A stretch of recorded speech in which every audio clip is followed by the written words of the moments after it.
Мақсат деген керемет құрал. Өміріңді мәнді сәнді сүруге, және өзіңнің, өзгелердің өміріне деген құштарлығын арттыруға, өмірде өз орныңды табуға көмектеседі. Мақсат деген сөздің тұжырымдамасы керемет 6 қасиеттен тұрады. М әріпі ол мұқтаждық.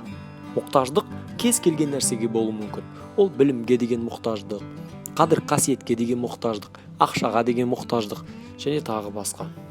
Мұқтаждық ол бірінші керемет қасиет. Егер мұқтаждық болатын болса, соған қарай әрекет жасай бастайсың, соған жеткің келеді. Мұқтаждық мақсат қоюға келіп тіреледі. Ал А әріпі ол ақылдылық. Мұқтаждық мақсат қоюға келіп тірелсе, мақсатты ақылға саласың. Ақылмен мақсатыңа деген ой жүргізесің, талдау жасайсың, шешім қабылдайсың. Ал үшінші әріп Қ әріпі. Қ әріп ол құлшыныс, мақсатыңа деген құлшыныс, сені алға тартатын, таңертең тәтті ұйқыңнан оятатын, түн ортасында ұйқыңнан қалдыратын, басқа нәрселерден шаршаған кезде мақсатыңа қарап шаршауыңды басатын қасиет. Төртінші әріп ол сабырлылық. Күтім жасай алу, қойған мақсатыңа төзімділік жасай алу, бел ортасында келген кезде бәрін тастап кетпестен соңына дейін қиыншылыққа қарсы күресіп, соңына дейін жеткізу. Ал бесінші әріп А әріпі ол алғырлық.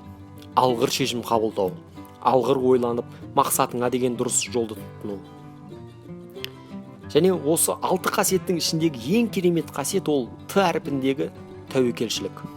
Мақсатыңа деген жолда тәуекел жасай алу, нағыз ерлік жасау, бастаған ісіңді орта жолда қалдырмай, соңына жеткізу. Осы 6 қасиет сені кез келген жетістікке жеткізеді. Мақсатты қалай қою керек? Мақсат ол әр адамның өзінің ішкі жан дүниесінен шығатын дүние. Адамдар өзінің мақсаты мен өзгелердің мақсаттарын шатастырып алады.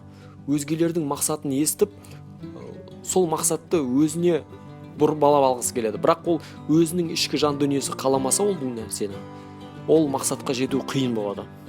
Жеке мақсат ол адамның тек сол адамның ішкі жан дүниесінен ғана шығатын дүние. Ал ортақ мақсат 2 немесе одан да көп адамдардың арасында болатын дүние.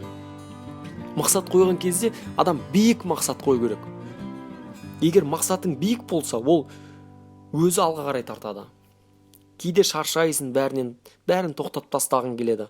Бірақ алдыңда биік мақсатың күтіп тұрса, кеудеңде жүрегің ұрып тұрса, өзіңді тоқтата алмай қаласың. Армандарың орындалады, егер мақсатың айқын болса. Каналға жазыл және достарыңмен бөліс.